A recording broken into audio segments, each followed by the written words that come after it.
Hello guys, big ബോസിന്റെ episode റിവ്യൂലോട്ട് എല്ലാവർക്കും സ്വാഗതം. ഞായറാഴ്ചത്തെ എപ്പിസോഡ് റിവ്യൂ കേട്ടോ. അപ്പോൾ ചാനൽ ആദ്യമായിട്ട് കാണുന്നവർ സബ്സ്ക്രൈബ് ചെയ്യണം, ലൈക്ക് ചെയ്യണം, കമന്റ് ചെയ്യണം. സബ്സ്ക്രൈബ് ചെയ്യുന്നവരും മറക്കരുത്. അപ്പോൾ ഇന്നലെ നമ്മുടെ ലാലേട്ടൻ്റെ എപ്പിസോഡായിരുന്നു. പ്രത്യേകിച്ച് ഒന്നും തന്നെ ഇല്ലായിരുന്നു. അതാണ് കുറേ കാര്യങ്ങൾ അവിടുന്ന് ഇവിടുന്നൊക്കെ ചിരണ്ടി എടുത്ത് അവർ എപ്പിസോഡിനെ നീളം പതിയൊന്ന് കൂട്ടി വെച്ചിട്ടുണ്ട്. അത് ഇന്നലെ മെയിനായിട്ട് എന്താ നമ്മുടെ ഷാനവാസിന്റെ തെരുവിലി, ക്യാപ്റ്റൻസി തെരഞ്ഞെടുക്കല്, പിന്നെ ജിസേലിന്റെ എവിക്ഷൻ, ഇത്തരം കാര്യങ്ങളാണ് നടന്നത്. ജിസേലിന്റെ എവിക്ഷൻ, ജിസേൽ എന്ന് പറഞ്ഞാല് കുറച്ച് ആഴ്ചകളായിട്ട് ജിസേല് പ്രത്യേകിച്ച് ഒന്നും തന്നെ കളിക്കുന്നില്ല സത്യം പറഞ്ഞാല്. എന്നാലും അവിടെ എല്ലായിടത്തും തന്നെ ജിസേലിനെ നമുക്ക് കാണാൻ പറ്റുമായിരുന്നു. അൺഫെയർ ആണോ എന്ന് ചോദിച്ചാൽ വലിയ അൺഫെയർ ഒന്നും അല്ല. പ്രത്യേകിച്ച് അനുമോളെ വിട്ടിട്ടൊന്നും വേറൊരു കണ്ടന്റും ഇല്ല. പുതപ്പ് കേസ് അങ്ങനെ അല്ലാണ്ട് വേറെ പുതിയതായിട്ടൊരു കണ്ടന്റ് എന്ന് പറയാൻ ജിസേലിന് പ്രത്യേകിച്ച് ഒന്നും തന്നെയില്ല. അപ്പൊ ജിസേലിന്റെ എവിക്ഷൻ അൺഫെയർ ആണോ എന്ന് ചോദിച്ചാൽ അൺഫെയർ അല്ല. പക്ഷെ അവിടെ സാബുമോനും ലക്ഷ്മിയൊക്കെ നിൽക്കുന്നത് കാരണം അങ്ങനെ നോക്കുമ്പോൾ ജിസേലിന്റെ എവിക്ഷൻ അൺഫെയർ ആയിട്ട് തന്നെയാണ് തോന്നുന്നത്. അങ്ങനെ അവരുമായിട്ട് കമ്പയർ ചെയ്ത് നോക്കുമ്പോൾ ജിസേലിന്റെ എവിക്ഷൻ അൺഫെയർ ആയിട്ടാണ് തോന്നുന്നത്. അല്ലാണ്ട് ബാക്കിയുള്ളവരെ നോക്കുമ്പോൾ വലിയ ഗെയിമും കാര്യങ്ങളൊന്നുമില്ല. കുറെ മേക്കപ്പ് ഇടണം, ആലു പൊറോട്ട ഉണ്ടാക്കി കൊടുക്കണം, അങ്ങനെയുള്ള കാര്യങ്ങളല്ലാണ്ട് പ്രത്യേകിച്ച് നമുക്ക് കണ്ടന്റ് തരാനുള്ള ഗെയിമുകളൊന്നും ഇപ്പൊ ജിസേൽ കളിക്കുന്നില്ല. ആദ്യത്തെ കുറച്ച് നല്ല ഗെയിമുണ്ട്. നല്ല ഗെയിം എന്ന് പറഞ്ഞാല് ജിസേലിന്റെ മെയിൻ ഗെയിമിങ്ങിന്റെ ഒരാളെന്ന് പറയാൻ നമ്മുടെ അനുമോളാണ്. അനുമോളും ജിസേലും ഏകദേശം ഒത്തുതീർപ്പായി മുന്നോട്ട് പോകാൻ തുടങ്ങിയപ്പോൾ തന്നെ ജിസേലിന്റെ ഗെയിം പതിയെ ഡൗൺ ആയി തുടങ്ങിയായിരുന്നു. പിന്നെ ജിസേലിന് വഴക്കുണ്ടാക്കാനൊന്നുമില്ല, ആളുമില്ല. മറ്റേത് അനുമോള് പുറകെ നടക്കുമായിരുന്നു. അനുമോള് പുറകെ നടന്നുകൊണ്ട് മാത്രമാണ് ജിസേൽ നമ്മൾ ഇത്രയും കണ്ടു തുടങ്ങിയത്. പിന്നെ അതും അനുമോൾ തന്നെ തുടങ്ങിയ ആരിന്റെ പുതപ്പിന്റെ കേസും, ആ സംഭവങ്ങളിൽ മാത്രമേ ജിസേലിൻ്റെതായ കാര്യങ്ങളൊക്കെ നമ്മൾ കണ്ടിട്ടുള്ളൂ. അല്ലാണ്ട് പിന്നെ വേറെ എന്താ, ഞാൻ ഓർക്കുന്ന രീതിയിലൊന്നും ജിസേലിന് വലിയ കണ്ടമാനം പ്രത്യേകിച്ച് വലിയ ഗെയിമറോ കാര്യങ്ങളോ ഒന്നും തന്നെ ഇല്ല. പിന്നെ ജിസേലിന്റെ മമ്മി വന്നപ്പോൾ ഒരു രസം ഉണ്ടായിരുന്നു. മമ്മി വന്ന് 2 ദിവസം കഴിയുമ്പോൾ ജിസേലും പോയി, അത്രേ ഉള്ളൂ. അപ്പൊ അങ്ങനെ ജിസേൽ എവിക്റ്റ് ആയിട്ടുണ്ട്. അപ്പൊ അടുത്ത ആഴ്ച എങ്ങനെ ഇനി സാബുമോനെ ആൾക്കാർ ദയവ് ചെയ്ത് വോട്ട് ചെയ്ത് അവിടെ നിർത്താതെ സാബുമോനെ എങ്ങനെയും ഒന്ന് പറഞ്ഞു വിടാനായിട്ട് ഞാൻ പ്രാർത്ഥിക്കുന്നു. മതിയായി സാബുമോനെ എപ്പിസോഡിൽ ഇതിലൊന്നും കാണാനുമില്ല. ഒന്നും ചെയ്യുന്നുമില്ല. ലക്ഷ്മിയാണല്ലോ അതെ, സാബുമോനാണോ അതെ. ലക്ഷ്മിയാണോ ആരേലും എന്തെങ്കിലും പറയുന്നുണ്ടെങ്കിൽ അത് കേൾക്കുന്നതിന് മുന്നേ ചാടി ഇറങ്ങി പ്രതികരിക്കാൻ നടക്കുന്നു. അതിലൊന്നും പ്രത്യേകിച്ച് ഒരു കണ്ടന്റ് കാര്യങ്ങളൊന്നുമില്ല. ഈ രണ്ടുപേരും അടുത്ത ആഴ്ച എവിക്റ്റ് ആയാൽ മതിയായിരുന്നു, വേറെ ആൾക്കാരൊന്നും പോവാണ്ട്. അപ്പൊ നമുക്ക് എപ്പിസോഡ് സ്റ്റാർട്ട് ചെയ്യുന്ന നമ്മുടെ ലാലേട്ടൻ വന്ന ഷാനവാസിന്റെ കേസായിട്ടാണ് ചോദിക്കുന്നത്. ഷാനവാസ് എല്ലാവരും എന്താ പറയുന്നുണ്ടല്ലോ, ശരിക്കും ഷാനവാസിനെ കളിയാക്കി വിട്ടേക്കുന്നുണ്ട് കേട്ടോ ലാലേട്ടൻ. ഷാനവാസിന്റെ തെറിവിളിയെ കുറിച്ചൊക്കെ എന്നെ ചോദിച്ചു വന്നപ്പോഴത്തേനും ചോദിക്കുമോ, ഷാനവാസിന്റെ വായിന്ന് വീട്ടുകാരെ വിളിക്കാത്ത ആരെങ്കിലും ഈ കൂട്ടത്തിലുണ്ടോ എന്ന് ലാലേട്ടൻ ചോദിക്കും. അപ്പം നമ്മുടെ സാബുമാൻ എണീറ്റ് ലാലേട്ടാ ഞാനുണ്ട്, 100 എണീറ്റിട്ടോ 100. സാബുമാൻ പറയാം, ഞാൻ അങ്ങോട്ടൊന്നും പറയാത്തോണ്ടായിരിക്കും എന്നെ തെറിയൊന്നും പറഞ്ഞിട്ടില്ല വീട്ടുകാരെ. അപ്പൊ ഷാനവാസ് അത് ഇങ്ങോട്ട് പറയുന്നതിനനുസരിച്ചിരിക്കും അങ്ങോട്ട് കൊടുക്കുന്നത്. അപ്പൊ ലാലേട്ടൻ ചോദിക്കുന്നുണ്ട്, നിങ്ങൾക്ക് ഇത്രയും പ്രായമായില്ലേ, ഒരാള് ഇങ്ങോട്ട് വീട്ടുകാരെ വിളിച്ചെന്ന് പറഞ്ഞാൽ തിരിച്ച് അങ്ങോട്ടേ വീട്ടുകാരെ വിളിക്കുന്നതാണോ, അതാണോ അതിന്റെ ഒരു മര്യാദ എന്നൊക്കെ ചോദിക്കുന്നുണ്ട്. ശരിക്കും ഷാനവാസ് ആവശ്യമില്ലാണ്ട് വീട്ടുകാരെ വലിച്ചിടുന്നുണ്ട്. ഈ എന്തിനെ കൊണ്ട് ബിന്നിനെ പറയാം, അല്ല നിന്റെ വീട്ടിൽ പോയി പറയാം, നിന്റെ കെട്ടിയവനോട് പറയാന്നൊക്കെ പറയും. അല്ലാണ്ട് ഇത് എന്താ നിന്റെ കെട്ടിയവൻ പെൺകോന്തനാണ്, അതൊക്കെ എന്തിനല്ലേ ഷാനവാസ് പറയുന്നത്?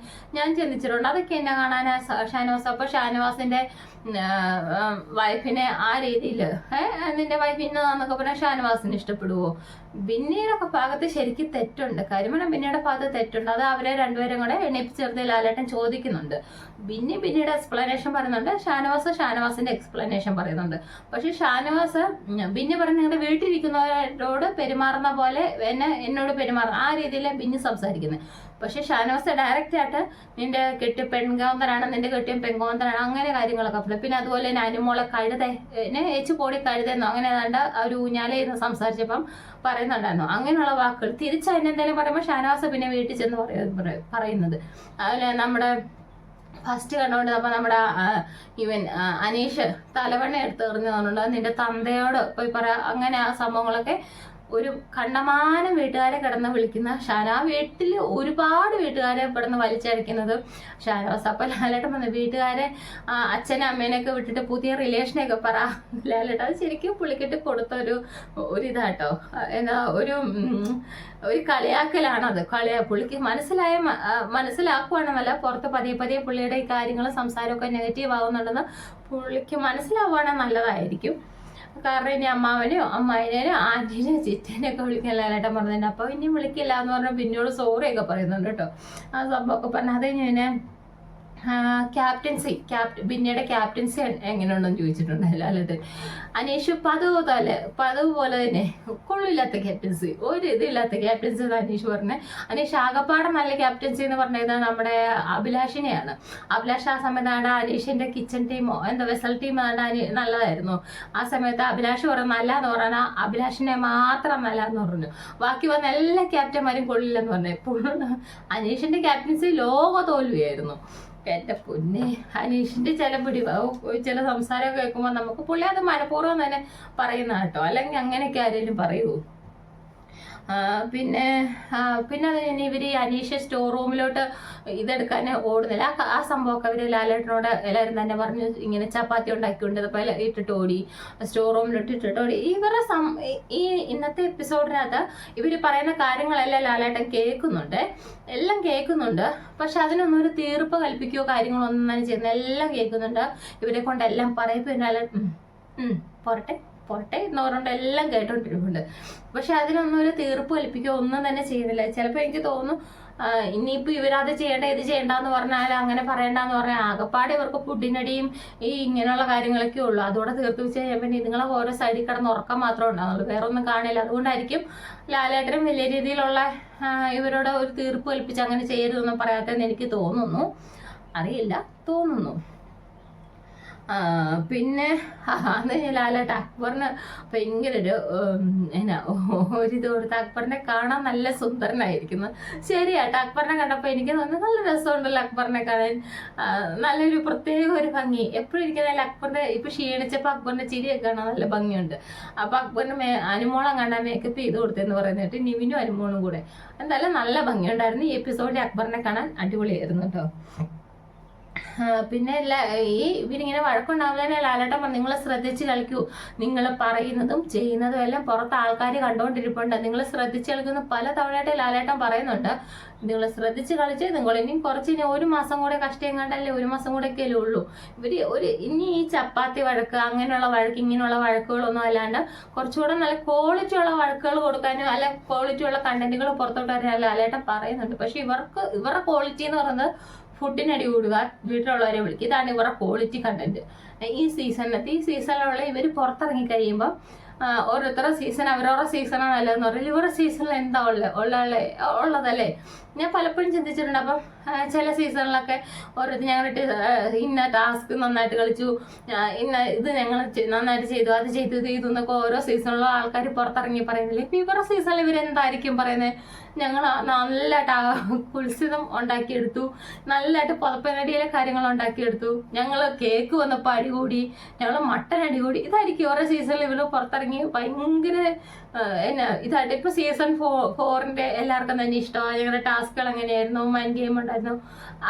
മരാറ് സീസൺ ആണെങ്കിലും 5-നാത്താണെങ്കിലും നല്ല മൈൻഡ് ഗെയിംസും കാര്യങ്ങളും പിന്നെ കുറെ കോംബോസും അങ്ങനെയുള്ള സംഭവങ്ങളൊക്കെ ജസ്റ്റ് കണ്ടിരിക്കുക എന്നുള്ള രീതിയിൽ എങ്ങനെ ഉണ്ടായിരുന്നു. സീസൺ 6-ലാണെങ്കിലും അത്യാവശ്യം ഇതിലും കുഴപ്പമില്ലാത്ത രീതിയിലുള്ള കാര്യങ്ങളൊക്കെ തന്നെ, കുറച്ച് അല്ലാണ്ട് ഈ പ്രേമം കാര്യങ്ങളോ അല്ലാണ്ട് കുറച്ച് കാര്യങ്ങളൊക്കെ ഉണ്ടായിരുന്നു, അങ്ങനെ പോയി. പക്ഷെ ഇതിനകത്തെന്ന് പറഞ്ഞാൽ ക്വാളിറ്റികളൊന്നുമില്ല, മൊത്തം ഫുഡിനടി പത്തിരടിയിലെന്താ ഇതല്ലാണ്ട് ഇവർക്ക് എന്താ ഇവരുടെ സീസണെ കുറിച്ച് പറയാൻ പറ്റുന്നല്ലേ എന്ന് പലപ്പോഴും ചിന്തിച്ചിട്ടുണ്ട് കേട്ടോ. നിങ്ങൾ ആരെങ്കിലും ചിന്തിച്ചിട്ടുണ്ടോ അങ്ങനെ? എന്തായിരിക്കും ഇവരുടെ സീസണിൽ ഇവര് പുറത്തിറങ്ങി ഞങ്ങൾ ഇന്ന സീസൺ 7-നുള്ള ആൾക്കാരാണ്, അപ്പൊ ഞങ്ങൾ ഇന്ന കാര്യങ്ങൾ ഇവരൊരു ടാസ്ക് മര്യാദയ്ക്ക് ചെയ്തിട്ടുണ്ടോ അല്ലെ? ശ്രദ്ധിച്ചിട്ടില്ലേ? ഒരു ടാസ്ക് മര്യാദയ്ക്ക് ചെയ്തിട്ടില്ല. ഒരു ആസ്വദിക്കാൻ പറ്റുന്ന ഇവരുടേതായ ഒരു മൊമെന്റ് നമുക്ക് ഓർത്തിരിക്കാം അല്ലെ. ഈ സീസൺ കഴിഞ്ഞ് അടുത്ത സീസൺ കഴിയുമ്പോൾ ഇത് മൊത്തം നമ്മൾ മറക്കും. നമ്മുടെ ഓർമ്മയിൽ നിൽക്കുന്ന ഒരു ആകപ്പാടെ കുളിച്ചതൊന്നല്ല, അല്ലാണ്ട് സീസൺ 7 ഓർക്കുമ്പോൾ കുൽസിതം എന്നല്ലാണ്ട് നമുക്ക് പ്രത്യേകിച്ചൊന്നും ഇവരെ കുറിച്ച് ഓർക്കാനുള്ളതില്ല. നമ്മുടെ ആരുടെ മനസ്സുകളിലോട്ട് ഇവരാരും കയറുന്നുമില്ല. അതാണ് സത്യം. ചില സമയത്ത് ലൈവൊക്കെ കാണുമ്പോൾ ദൈവമേ തലതല്ലി പൊളിച്ചിട്ട് എഴുതിട്ട് പോകാൻ എനിക്ക് തന്നെ തോന്നും. പിന്നെ എൻ്റെ തലയാണല്ലോ എൻ്റെ ഫോണിലാണല്ലോ എന്ന് ഓർത്തുണ്ട് ഇതെല്ലാം പോയി എനിക്ക് തന്നെയല്ലേ പോകുന്നത്, അവർക്കൊന്നും പോകില്ലോ എന്ന് ഓർത്തുണ്ട് കുറച്ച് കഴിയുമ്പോൾ ഞാൻ ഓഫ് ചെയ്തിട്ട് ഏറ്റു പോകും. മടുത്തു പോകും, വെറുത്തു പോകും ചില സമയം ഇവരുടെ ഇതൊക്കെ കണ്ടുകൊണ്ടിരിക്കുമ്പോൾ. പിന്നെ ഇതിൻ്റെ ഇടയ്ക്ക് നമ്മുടെ ബിന്നി ഷാനവാസിൻ്റെ ഒക്കെ സംഭവം പറഞ്ഞില്ല, അതിൻ്റെ ഇടയ്ക്ക് ബിന്നി മറ്റേ വുമൺ കാർഡ് എടുത്തിടാൻ നോക്കുന്നുണ്ട് കേട്ടോ. ലേഡി ക്യാപ്റ്റൻ ആവണ്ട, സ്ത്രീകളോട് ഇങ്ങനെയാ അങ്ങനെയൊന്നും ഷാനവാസ് പറഞ്ഞില്ല. പിന്നെ എന്തിനാ വുമൺ കാർഡ് അവിടെ എടുത്ത് കളിക്കാന്നോ, അതും ലാലേട്ടൻ ബ്ലോക്ക് ചെയ്തില്ല. പിന്നെ അങ്ങനെ പറഞ്ഞിട്ടല്ലേ ഇങ്ങനെ പറഞ്ഞത്, അതും ലാലേട്ടൻ ബ്ലോക്ക് ചെയ്ത് കൊടുത്തിട്ടില്ല. ശരിക്കും പിന്നെ ലാലേട്ടനെ മുന്നിൽ വെച്ച് 2-3 പ്രാവശ്യത്തെ വുമൺ കാർഡ് എടുത്തിടാൻ നോക്കി, പക്ഷെ അത് ലാലേട്ടൻ ബ്ലോക്ക് ചെയ്തില്ല. അതെന്താ സംഭവം എന്ന് എനിക്കറിയാൻ പാടില്ലേ. പിന്നെ അത് തന്നെ ക്യാപ്റ്റൻസിയിൽ തെരഞ്ഞെടുത്ത കാര്യം, ഇപ്പം 3 പേരാണല്ലോ, സ്ത്രീകൾ 3 പേര്, അപ്പൊ അതെങ്ങനെയാ തെരഞ്ഞെടുത്തത് ചോദിച്ചപ്പോ അപ്പോഴും അന്വേഷിച്ച് നിന്നിട്ട് ഇതൊരു ഗ്രൂപ്പിസത്തിന്റെ ഭാഗമായിട്ടാണ് ലാലേട്ടൻ ഇങ്ങനെ തെരഞ്ഞെടുത്തത്, ഇവര് ഗ്രൂപ്പായിട്ട് കളിച്ചോണ്ട് 3 ലേഡീസിനെ തെരഞ്ഞെടുത്തതെന്നൊക്കെ പറഞ്ഞ് ലാലേട്ടൻ ചോദിച്ചു. അനീഷ് ആരെയാ തെരഞ്ഞെടുത്തത്? അനീഷ് ആദിലേനെ ജിസലിനെ അനീഷ് തെരഞ്ഞെടുത്തത്. അപ്പൊ പിന്നെ അന്വേഷണം മറ്റുള്ളവരോട് പറയാൻ വലിയതുണ്ട്.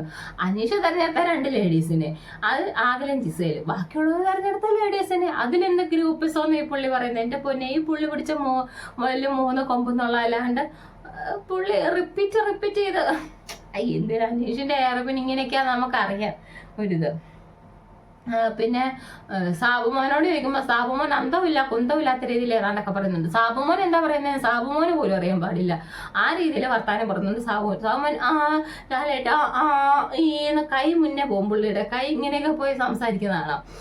അതങ്ങനെ കാര്യങ്ങളൊക്കെ പറഞ്ഞ് എനിക്ക് സാബുമോൻ പറയുന്ന പകുതി മനസ്സിലാവാറുമില്ല.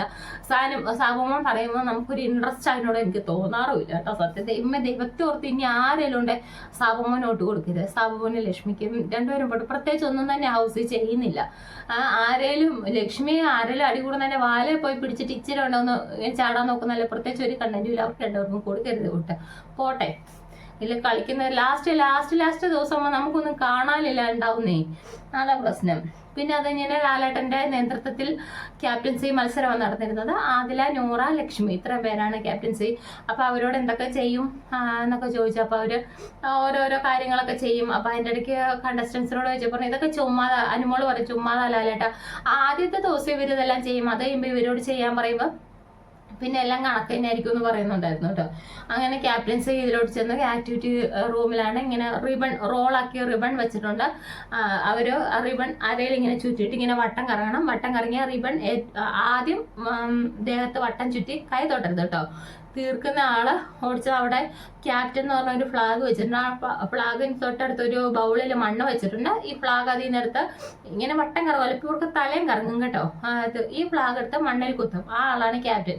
അതിന്റെ സെക്കൻഡ് 1 മിനിറ്റിന്റെയോ അത് 1 സെക്കൻഡിന്റെ വ്യത്യാസത്തിൽ ആദില ലക്ഷ്മിയെക്കാട്ടിലും മുന്നിലെത്തി ആദില ഫ്ലാഗ് എടുത്ത് കുത്തിയിട്ട് ആദിലയുടെ പെട്ടെന്ന് തൊട്ട് പുറകെ തന്നെ ലക്ഷ്മി ഉണ്ടായിരുന്നു. പക്ഷെ എന്താ ലക്ഷ്മിക്ക് ഇയർ ബാലൻസിന് എന്തോ ഇഷ്യൂ ഉള്ള കാരണം ലക്ഷ്മിക്ക് തല ഇറങ്ങിപ്പോയി. അതിന്റെ അടുത്ത് വന്ന് നിന്നു, പക്ഷെ ആദിലയ്ക്ക് നിന്നു. ഇതിങ്ങനെ തല ഇറങ്ങിയവരിങ്ങനെ വട്ടച്ചിട്ട് നമ്മള് ലെവലില്ലാണ്ട് പോകില്ല അങ്ങനെ. പക്ഷെ എന്നാലും ആദില കറക്റ്റായിട്ട് കുത്തി. ലക്ഷ്മിക്ക് ആ സമയത്ത് ഇയർ ബാലൻസിന്റെ പ്രശ്നമുള്ള കാരണം പുള്ളിക്ക് അത് കറക്റ്റായിട്ട് കുത്താൻ പറ്റിയില്ല. ജിസേല് വട്ടം കറങ്ങി ഒരു സൈഡിൽ ചെന്ന് വീഴുകയും ചെയ്തു. അങ്ങനെയായിരുന്നു. അങ്ങനെ നമ്മുടെ ക്യാപ്റ്റനായിട്ട് ആദില വന്നിട്ടുണ്ട്. ഇന്നിപ്പോൾ അതിലെ ടീമൊക്കെ തിരിച്ച് കാര്യങ്ങളൊക്കെ ചെയ്യും. പിന്നെ ജയിൽ നോമിനേഷൻ ലാലേട്ടൻ നിങ്ങൾ 2.5 മണിക്കൂർ എടുത്തു ജയിൽ നോമിനേഷന്. ഏറ്റവും കൂടുതൽ സമയം ജയിൽ നോമിനേഷൻ എടുത്തുന്നത് 2.5 മണിക്കൂർ. അത് സത്യമല്ലേ. അവിടുന്ന് ജയിൽ നോമിനേഷൻ എന്ന് പറയുമ്പോൾ എനിക്ക് ഷാനവാസിന്റെ ആക്ഷനും പരിപാടികളൊക്കെ ഉണ്ട്. അതൊക്കെ എനിക്ക് ഈ ഷാനവാസിന്റെ ആക്ഷൻ കാണുമ്പോൾ ഞാൻ ശരിക്കും ആലോചിക്കുന്ന ആരെന്ന് പറയും, നമ്മുടെ സീസൺ 4-നകത്തുണ്ട് നവീനില്ലേ, നവീൻ ഇങ്ങനെ ജയിലിലൊക്കെ പോയി കിടന്നു കഴിയുമ്പോൾ ഇങ്ങനെയൊക്കെ പിടിച്ചോണ്ട് ഒരു ആക്ഷൻ ഉണ്ടായിരുന്നു. ആ പഴയ ഒരിത് ആരെല്ലാം കാണുമെന്ന് എടുത്തു നോക്കണേ. ഇങ്ങനെ മീശവരെയും ഒരു പ്രത്യേക ആക്ഷന് ജയം കാണിക്കുന്ന ഒരു പ്രത്യേക ആക്ഷനൊക്കെ നവീനും ഉണ്ടായിരുന്നു. എനിക്കിപ്പം നവീനെ പോലെ സിമിലർ ആയിട്ട് തന്നെ നമ്മുടെ ഷാനവാസിനെ തോന്നുന്നു. പല സന്ദർഭങ്ങളിലും ഷാനവാസിന്റെ ഈ പരിപാടികളൊക്കെ കാണുമ്പോൾ എനിക്ക് നവീനെ ഓർമ്മ വരും. ഓവറായിട്ട് ആക്ഷനായിരുന്നു. ഇപ്പൊ ഷാനവാസിന് ഓവറായിട്ട് ആക്ഷൻ വരുന്നുണ്ടിരിക്കും. നവീൻ്റെ ആരെയും കാണുവാണെങ്കിൽ ജസ്റ്റ് സീസൺ 4 ഫസ്റ്റ് നവീൻ ആദ്യത്തെയോ 2ാമത്തെയോ കണ്ട് ആഴ്ചയിൽ എവിക്റ്റ് ആയിപ്പോയി. അപ്പൊ അത്രയും അത് കണ്ടാൽ മതി. അപ്പൊ അതിനകത്ത് നവീന്റെ ആക്ഷൻ കാണാം. ആ സെയിം തന്നെയാണ് എനിക്ക് പലപ്പോഴും തോന്നുന്നുണ്ട് കേട്ടോ നമ്മുടെ ഇവന്റെ ഷാനവാസിന്റെ. പിന്നെ അത് ജയിലിൽ കൊണ്ടിട്ട് കഴിഞ്ഞ് ജയിലിലെ സംഭവം അടികള് കാര്യങ്ങള് മാവെടുത്തെറിഞ്ഞത് ഞാനോർത്തു ലാലേട്ടൻ ഈ ജയിലിനകത്ത് ഇവരായിട്ട് നടന്ന സംഭവം ഉണ്ടല്ലോ അത് വീഡിയോ ആയിട്ട് കാണിക്കുമെന്ന് ഓർത്തു. പക്ഷെ വീഡിയോ ആയിട്ട് കാണിച്ചില്ല കേട്ടോ. അതെന്താ എന്നറിയില്ല. അത് വീഡിയോ ആയിട്ട് ശരിക്കും അതൊരു കണ്ടന്റ് ആക്കാനുള്ള സംഭവം ഉണ്ടായിരുന്നു. ചുമ്മാ അതും ഇതൊക്കെ കുറെ നേരം ഇവർ പറയുന്നുണ്ടെന്ന്. പക്ഷെ ഈ സംഭവം അവർക്ക് ഒരു കണ്ടന്റ് ആക്കാനുള്ളതുകൊണ്ടാണ് അവരെന്താ ആക്കിയെന്ന് എനിക്കറിയില്ല. എന്തെന്ന് വെച്ചാല് ഷാനവാസ് പറഞ്ഞായിരുന്നല്ലോ ബിന്നീനെ ഞാനിങ്ങനെ മാവില്ല ചെയ്തോണ്ട് എൻ്റെ കയ്യിലിരുന്ന കയ്യിലും കൊണ്ട് ഞാനിങ്ങനെ കാണിച്ചപ്പോൾ 2 തുള്ളി വീണത്. പക്ഷെ അങ്ങനെയല്ലോ, ഷാനവാസ് അത് കുനിഞ്ഞെടുത്തിട്ട് മനഃപൂർവ്വം ബിന്നിയുടെ ദേഹത്തോട്ട് ഷാനവാസ് അവസാനം ഇട്ടാണല്ലോ. അപ്പൊ അതൊക്കെ ഷാനവാസിന്റെ ഡബിൾ സ്റ്റാൻഡും ഇതൊക്കെ വേണം കാണിക്കാന്ന്. ചിലപ്പോൾ ഇതൊക്കെ കാണിച്ചു കഴിഞ്ഞാൽ പിന്നെ ഇവർ അതും ഇല്ലാണ്ടായിപ്പോകും. ബിഗ് ബോസിന് പിന്നെ ഒന്നും ഇല്ലാണ്ടായിപ്പോകും. വല്ലേ തന്നെ ഡ്രൈ ആയിട്ട് കിടക്കാം, മരുഭൂമിയായിട്ട് കിടക്കുന്ന ബിഗ് ബോസാ. ഞാൻ അതുകൂടെ കഴിഞ്ഞ് ഇവർക്കൊന്നും പറയില്ലെന്ന് ഓർത്തോണ്ടായിരിക്കും അതൊന്നും പറഞ്ഞില്ല കേട്ടോ. പിന്നെ അത് തന്നെ എവിക്ഷൻ പ്രോസസ്സ് നടന്നു. എവിക്ഷൻ എന്തായാലും നല്ല കുറേ നേരം എടുത്തോട്ടെ. എവിക്ഷൻ ഒരു സമയം അഡ്ജസ്റ്റ് ചെയ്യേണ്ട. അതുകൊണ്ടായിരിക്കും എവിക്ഷനകത്ത് നമ്മുടെ ആദില, നൂറ, ജിസേൽ ഇത്രയും പേര് നിന്നു. ജിസേല്, നിവിൻ ഇത്രയും പേര് നിന്ന്. അതില് പച്ചലൈറ്റ് കത്തുന്ന ഒരു സേവാവും ഇവര് കണ്ണ് കെട്ടിയിട്ട് നിൽക്കണം. അപ്പൊ ഫസ്റ്റ് പച്ചലൈറ്റ് കത്തിയത് നൂറയ്ക്ക് കത്തി, നൂറ സേഫായി പോയി. അത് നിവിന് കത്തി, നിവിൻ സേഫായി പോയി. പിന്നെ ആദിലയും ജിസയിലും ഉണ്ട്. അപ്പൊ ആദില ഉറപ്പിച്ചു, ശരിക്കും ആദില തന്നെയാ പോകുന്നതെന്ന് ആദില ഉറപ്പിച്ചു. ആദില അത്ര ടെൻഷനല്ല നിന്ന്. അപ്പൊ അത് ഞാൻ നിങ്ങളുടെ ഒരു ഫ്രണ്ടിനെ, ഉറ്റ ഫ്രണ്ടിനെ ആക്ടിവിറ്റി റൂമിലോട്ട് വിളിക്കാന്ന് പറഞ്ഞു. അപ്പം നമ്മുടെ ആദില വിളിച്ചത് അനുമോളെ, ജിസയില് വിളിച്ചത് ആരിനെ. അപ്പൊ ഇവരോട് അടുത്തൊന്ന് ഇവരുടെ എന്തെങ്കിലും കാര്യങ്ങൾ പറയാൻ ചുമ്മാ പ്രത്യേകിച്ചൊന്നുമില്ല. അത് അവരെന്തോ കാര്യങ്ങൾ പറഞ്ഞു. പിന്നെ ഇവരോട് എന്തെങ്കിലും ഒരു സ്നേഹ സന്ദേശം അത് എഴുതാൻ പറഞ്ഞു. സ്നേഹ സന്ദേശം എഴുതി അവരുടെ കൊടുത്ത് ഇവർ തിരിച്ചു പോയി. എന്നിട്ട് അപ്പം ഇവരോടത്തിങ്ങനെ ലൈറ്റ് കത്തുന്നു. പക്ഷെ ഇവരെ രണ്ടുപേരെയും കൂടെ 2 ബൗൺസേഴ്സ് വന്ന് പുറത്തോട്ട് കൊണ്ടുപോയി. അപ്പൊ പോകുന്ന വഴിക്ക് ആദില ചോദിക്കുന്നുണ്ടെങ്കിൽ നൂറേനെ ഒന്ന് കാണാൻ പറ്റുമെന്ന് ചോദിക്കുന്നത്. അപ്പൊ ശരിക്കും ആദില ഉറപ്പിച്ചു ആദില തന്നെയാ പോകുന്നത്. ജിസേല് പോകൂല, ആദില പോകുന്നതെന്ന് ആദില ഉറപ്പിച്ചു കേട്ടോ. പക്ഷെ പുറത്തിറങ്ങി ബിഗ് ബോസ് പറഞ്ഞു ഇവരുടെ ഫ്രണ്ടായിട്ട് തിരഞ്ഞെടുത്ത നമ്മുടെ ആര്യനും അനുമോളും മെയിൻ ഡോറിന്റെ അടുത്ത് നിൽക്കുക. അപ്പം ഒരാളകത്തോട്ട് കയറി വരും, ഇവരില് ഒരാളകത്തോട്ട് കയറി വരും എന്ന് പറഞ്ഞു. ഭയങ്കര ടെൻഷൻ ആയിരുന്നു കേട്ടോ. നൂറയ്ക്കൊക്കെ നൂറൊക്കെ ഭയങ്കര ഇതായിട്ട് നിൽക്കുമായിരുന്നു കേട്ടോ. അപ്പൊ ഈ ഇറങ്ങിപ്പോയി ഇവരുടെ ചങ്കെടുപ്പ് എന്തായിരിക്കും അല്ലേ. അപ്പം ബിഗ് ബോസിന്റെ പാട്ട് വന്നപ്പോ അക്ബറൊക്കെ ഇങ്ങനെ ഒരു ഞെട്ടല് പെട്ടെന്ന് ഇങ്ങനെ കേട്ട് കഴിഞ്ഞപ്പോ എന്തോ ഒരു ഞെട്ടല്. പിന്നെ അത് കഴിഞ്ഞാൽ ഡോറ് തുറന്നു, ആദിലകത്തോട്ട് കയറി വന്നപ്പോ അപ്പോഴാണ് ആദിലറിയുന്നത് ജിസേൽ എവിക്റ്റായിരുന്നു കേട്ടോ. അങ്ങനെ ജിസേൽ എവിക്റ്റാന്ന് എല്ലാവരും അറിയുന്നു. ആദില കയറുമ്പോൾ നൂറയ്ക്കൊക്കെ ഭയങ്കര സന്തോഷമായിരുന്നു. നൂറ കുറെ നേരം അക്ബറിനെ കെട്ടിപ്പിടിച്ചിരിക്കുന്നത്. പക്ഷെ ജിസേൽ എവിക്റ്റായത് അവിടെ എല്ലാവർക്കും ഷോക്കിംഗ് ആയിരുന്നു. ഭയങ്കര ഷോക്കിംഗ് ആയിരുന്നു ജിസേൽ എവിക്റ്റായത്. ജിസേൽ വേണം 2-3 ആഴ്ചയും കൂടെ പോകായിരുന്നു. സാബുമോനും ലക്ഷ്മി അവിടെ ഉള്ളപ്പോൾ 2-3 ആഴ്ചയും കൂടെ പോകാനായിട്ട് ഉള്ള ഒരാളായിരുന്നു ജിസേൽ. പക്ഷെ പോയില്ല, എവിക്റ്റായിപ്പോയി. അതെല്ലാവർക്കും ഭയങ്കര ഷോക്കായിപ്പോയി. പിന്നെ സാബുമോനും ലക്ഷ്മി നിൽക്കുമ്പോൾ ജിസേൽ ഔട്ടായത് വീട്ടുകാർക്ക് ഭയങ്കര ഷോക്കായിപ്പോയി കേട്ടോ. പിന്നെ അത് കഴിഞ്ഞ് ജിസേൽ ലാലേട്ടൻ്റെ അടുത്ത് വന്ന് ഹൗസ് മേറ്റ്സിനെ കണ്ട് ഭയങ്കര പോസിറ്റീവായിട്ട് കേട്ടോ. അല്ലാണ്ട് കരഞ്ഞു വിളിച്ചാലും നെഗറ്റീവായിട്ടോ അങ്ങനെ ഇങ്ങനെയൊന്നുമല്ല, ഫുൾ പോസിറ്റീവായിട്ടാണ് ജിസേൽ ഇറങ്ങിപ്പോയി. നമുക്ക് ആ സംസാരം കേൾക്കുമ്പോൾ തന്നെ നമുക്കൊരിഷ്ടം, ഓക്കെ ഇങ്ങനെ ഓക്കെ എന്നുള്ള ആ ഒരു ഇത് നമുക്ക് തോന്നും എല്ലാവരോടും. അപ്പം ജിസേൽ അവിടെ കട്ടെടുത്ത് കേക്കോ അങ്ങോട്ട് പാത്ത് വെക്കും. കട്ടെടുത്തല്ല, കേക്ക് മുറിച്ചതല്ല, കേക്ക് മുറിച്ചത് പാത്ത് വെച്ചിട്ടുണ്ട്. അപ്പൊ ആരിനോട് എന്താ ഈ പയറിന്റെ അടിയിലൊക്കെ വെച്ചിട്ടുണ്ട്, നിവിന് കൊടുക്കാതെ ഇത് എടുക്കാൻ പറയുന്നു. ആര് ഭയങ്കര കരച്ചിൽ, ജിസേൽ പോയപ്പോൾ ആര് ഭയങ്കര കരച്ചില്ല. എന്നിട്ട് ഇവരെന്നൊക്കെ പിണങ്ങി കൂട്ടില്ല, ഞങ്ങൾ മിണ്ടില്ല, ബെഡ് മാറി എന്നൊക്കെ പറഞ്ഞാൽ ഇവർക്ക് ഭയങ്കര ഇഷ്ടമായിരുന്നു കേട്ടോ. ആരും ഭയങ്കര കരച്ചിലായിരുന്നു. ആരും കരയുന്നുണ്ടായിരുന്നു. ഷാനവാസ് എന്തിനാ ഷാനവാസ് കരയുന്നത്? എനിക്ക് അത്ര ഷാനവാസിന്റെ കരച്ചില് അത്ര ജെന്യുവിനായിട്ട് എനിക്ക് തോന്നിയില്ല ഷാനവാസിന്റെ. പിന്നെ അപ്പൊ ഈ ഫുഡ് എടുത്ത് ഫ്രിഡ്ജിനകത്ത് വെച്ചിട്ടുണ്ടെന്ന് പറഞ്ഞപ്പോഴത്തേനും നിവിന് കൊടുക്കണ്ട, നീ കഴിച്ചോളാം. നിവിന് ഫുഡ് കൊടുക്കണ്ട പറയുമ്പോൾ നിവിന് ഒറ്റ കരച്ചില്. അതെന്താന്ന് എനിക്കറിയാമില്ല. നിവിന് ഫുഡ് കൊടുക്കണ്ടെന്ന് പറയുമ്പോൾ നിവിന് ഒരു കരച്ചില്. പിന്നെ അതിന് പോസിറ്റീവായിട്ട് ലാലേട്ടനോടൊക്കെ സംസാരിച്ച് അല്ലെങ്കിൽ നമ്മുടെ ജിസയിൽ പോയി. അപ്പോൾ ലാലേട്ടൻ പറഞ്ഞുകൊണ്ട് സൂക്ഷിച്ച് കളിക്കൂ, നല്ല കണ്ടന്റുകൾ തരുമെന്ന് പറയുന്നുണ്ട്. ഇപ്പൊ പറഞ്ഞ കാര്യങ്ങളൊക്കെ ആയിട്ട് അത് കഴിഞ്ഞ പിന്നെ എപ്പിസോഡിന്റെ കുറെ കാര്യങ്ങളൊക്കെ കാണിച്ചു. അപ്പൊ അതിനകത്ത് ഇവര് പറയുന്നുണ്ട് എന്താ ഈ ജിസയിലും സാബുമോനെ ലക്ഷ്മി ഇവിടെ നിൽക്കുന്നു, ബാക്കിയുള്ള എല്ലാവരും ഔട്ടായി. അപ്പൊ ഇനി ഇവർക്കൊരു സ്പേസ് കൊടുക്കുക. ഷാനവാസും ബാക്കിയുള്ള എല്ലാവരും ആദിലയോ അവർക്ക് ഇരിക്കുമ്പോൾ ഷാനവാസൊക്കെ ഡിസ്കസ് ചെയ്യുന്ന ഷാനവാസ മെയിനായിട്ട് ഇത് പറയുന്നത് ഇവർക്കൊരു സ്പേസ് കൊടുക്കരുത്, നമ്മൾ ഇവർ സംസാരിക്കാൻ വന്നാൽ നമ്മൾ മാറിപ്പോണം, അവർക്ക് സ്പേസ് അങ്ങനെയൊന്നും കൊടുക്കരുത് എന്നൊക്കെ പറഞ്ഞിട്ട് ഇതെങ്ങനെ ഇവരിവിടെ നിൽക്കുന്നു. ഇവരൊരു ഗെയിം ഒന്നും ചെയ്യുന്നില്ല. പക്ഷെ കളിക്കുന്ന രണ്ടുപേരും ഒനിയിൽ ഔട്ടാവുമെന്നൊന്നും അവർ സ്വപ്നത്തിൽ പോലും കരുതിയില്ല, ജിസയിൽ ഔട്ടാവുന്ന അവർ സ്വപ്നത്തിൽ പോലും കരുതിയില്ല. അപ്പൊ ഇത്രയും പേര് ഔട്ടായില്ല. അപ്പൊ ഇനി നമ്മൾ ഇവർക്ക് സ്പേസ് കൊടുക്കരുത്, എങ്ങനെയും ഇവർ വരുമ്പോൾ മാറിപ്പോണമെന്നൊക്കെ പറഞ്ഞിട്ടിരുന്ന ഷാനവാസ് ഒരു 12:30 ആയപ്പോഴല്ലോ ഷാനവാസും സാബുമോനോട് സംസാരിക്കുന്നു. ഷാനവാസ് തന്നെ അവിടുന്ന് ഡൈനിങ് ടേബിളിൽ അവിടെ പറഞ്ഞ് ഇനി ഇവർക്ക് സ്പേസ് കൊടുക്കരുത്, ഞാനായിട്ട് എന്റെ സ്പേസ് കൊടുക്കൂല, എന്നോട് സംസാരിക്കാൻ വന്ന പോലും ഞാൻ കേസ് കൊടുക്കൂല എന്ന് പറഞ്ഞ് ഷാനവാസ് നേരെ ശരിക്കും ഷാനവാസിന്റെ ഗെയിമിങ് കേട്ടോ ഷാനവാസിന്റെ, അതൊക്കെ നമ്മൾ അങ്ങനെ പറയണം. ഈ സാബുമോന് കുറച്ച് സപ്പോർട്ട് ഉണ്ടെന്നുള്ള കേസൊക്കെ നമ്മൾ ഷാനവാസിന് മനസ്സിലായി. അപ്പൊ ഷാനവാസ് എടുക്കുന്ന ഒരു ഇതാണ് മറ്റേ നമ്മുടെ ഈ ഇവനെ പിടിച്ചിരുത്തി സാബുമാനെ പിടിച്ചിരുത്തി കുറ്റം മൊത്തം അക്ബറാണ് ഇവിടുത്തെ വില്ലൻ, അക്ബർ അത് ചെയ്തു, അക്ബർ ഇത് ചെയ്തു, ഡേ 1 തൊട്ടുള്ള കാര്യങ്ങൾ മൊത്തം പറയുന്നുണ്ട്. എന്നാ മറ്റേ ടാസ്കില് പുകഞ്ഞ കൊള്ളിപ്പുറത്ത് ആ ടാസ്കിലെ കാര്യങ്ങളൊട്ട് ഷാനവാസ് പറയുന്നത് അക്ബർ അങ്ങനെ ചെയ്തു, അക്ബർ ഇങ്ങനെ, പാവ അക്ബർ അപ്പാനെയൊക്കെ പോകുന്നതിന് മുന്നേ എന്തെങ്കിലുമൊക്കെ ചെയ്യുന്നുണ്ടായിരുന്നു. ഇപ്പൊ അക്ബർ ഒരു സംഭവം ചെയ്യുന്നില്ല, കുറെ പാരടിപ്പാട്ടുണ്ടാക്കുന്നു. നേരത്തെ അനുമോളുടെ കൂടെ പുള്ളി ചെയ്തുകൊണ്ടിരുന്നപ്പോ കുറെ പാരടിപ്പാട്ടുണ്ടാക്കുന്നു. ഇപ്പൊ ഷാനവാസ് അതുപോലെ ചെയ്യുന്നത് വല്ലപ്പോഴും അക്ബർ വല്ലപ്പോഴും ഒരു പാരടിപ്പാട്ട് ഉണ്ടാക്കുന്നേ ഉള്ളൂ, അത്രയൊക്കെ അക്ബർ ചെയ്യുന്നുള്ളൂ. പക്ഷെ ഷാനവാസിന്റെ സംസാരത്തില് അക്ബർ അവിടെ എന്താണ്ട് മലമറിക്കുന്ന രീതിയിലാണ് സംസാരിക്കുന്നത്. ശരിക്കും നമ്മൾ അക്ബറിനെ കാണുമ്പോൾ അക്ബർ വേറെ എന്തെങ്കിലും എനിക്ക് സംസാരിക്കുന്നത്. അപ്പൊ ഷാനവാസ് ഓർക്കും ഷാനവാസിനൊക്കെ എന്തോ കുറുക്കാനായിട്ട് പ്ലാൻ ചെയ്യുമെന്ന്. എന്നാലും ഷാനവാസിന്റെ ഈ പോക്ക് തന്നെയാണ് അക്ബറിന് നല്ല സപ്പോർട്ട് കൂടുമെന്ന് എനിക്ക് തോന്നുന്നുണ്ട് കേട്ടോ. മിക്കവാറും അക്ബർ ഫൈനൽ 5 തന്നെ കാണും. എന്തായാലും ഷാനവാസ് അക്ബറിനെ എന്തായാലും ഒരു വില്ലനായിട്ട് വെച്ചിട്ടുണ്ട്, ഒന്നും ചെയ്യാത്ത അക്ബറിനെ ഒരു വില്ലനായിട്ട് വെച്ചിട്ടുണ്ട്. അപ്പൊ അത്രയ്ക്കും ഉണ്ടായിരുന്നുള്ളൂ ഇന്നലത്തെ എപ്പിസോഡിനകത്ത്. ഇനിയിപ്പോ ഇന്ന് നോമിനേഷൻ കാര്യങ്ങളൊക്കെ ആയിരിക്കും.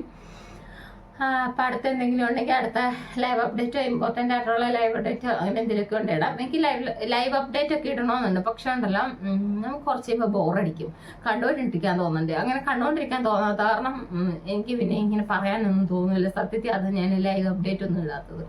അപ്പോൾ ഓക്കെ ടാറ്റാ.